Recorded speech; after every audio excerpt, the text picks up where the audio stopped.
টিফিনটা দাও, দেরি হয়ে যাচ্ছে তো। দিচ্ছি, এ নাও, যাও, টাটা। ওমা, জলটা তো দেওয়া হয়নি, জলটা আমাকে দাও। দিচ্ছি বাবা।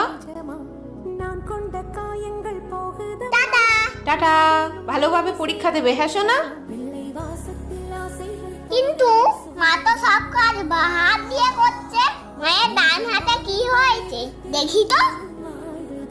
ওমা, মা, কি হয়েছে, চলে এলি কেন? বল। মা তোমার হাতটা একই তো। এই তো। এটা না, ওইটা।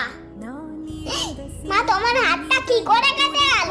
ওই একটু কেটে গেছে বাবা, আনাজ কাটতে গিয়ে। দেখেছো বন্ধুরা, মায়ের হাতে ব্যথা থাকা সত্ত্বেও মা সারাদিন আমাদের জন্য সব কাজ করতে থাকে। লাভ ইউ মা।